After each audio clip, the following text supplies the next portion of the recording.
Alright, sort of breaking news coming out of the United Kingdom. And I'm not going to rush this video.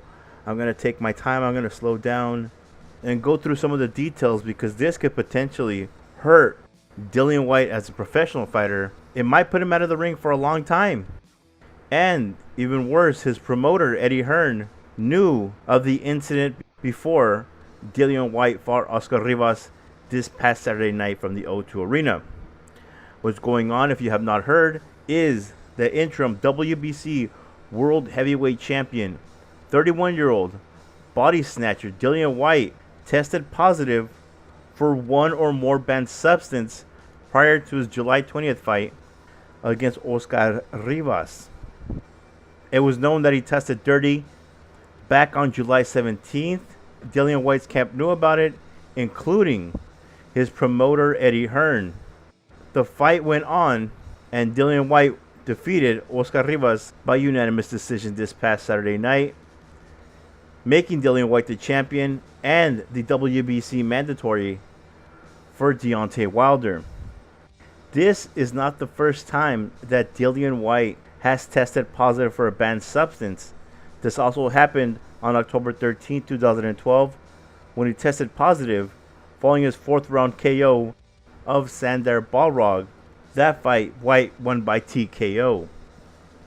There's never a good time to test positive, but it's one of the worst times to test positive since boxing is under a microscope because one of its upcoming prospects, Maxim Dedashev, passed away yesterday because of trauma to the brain during his bout this past Friday night on ESPN.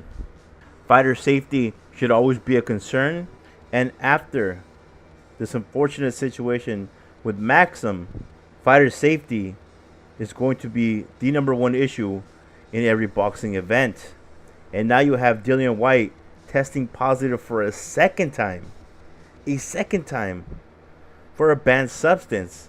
And remember, Dillian Whyte for such a long time was crying that he was the mandatory for the WBC, that he was a mandatory for Joshua's title, and he was never getting a shot.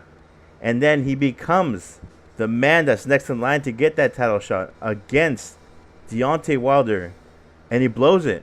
He blows it by testing positive. There's no word yet on what substance Whyte was popped for, but whatever it wasn't important enough for Eddie Hearn to pull him out of the fight. And now both Dillian Whyte and Eddie Hearn are going to have to answer a lot of questions, not only from boxing fans, but from a lot of the commissions. They're going to be fined a lot of money, as they should, and perhaps a long time ban for both is what's going to be best for boxing.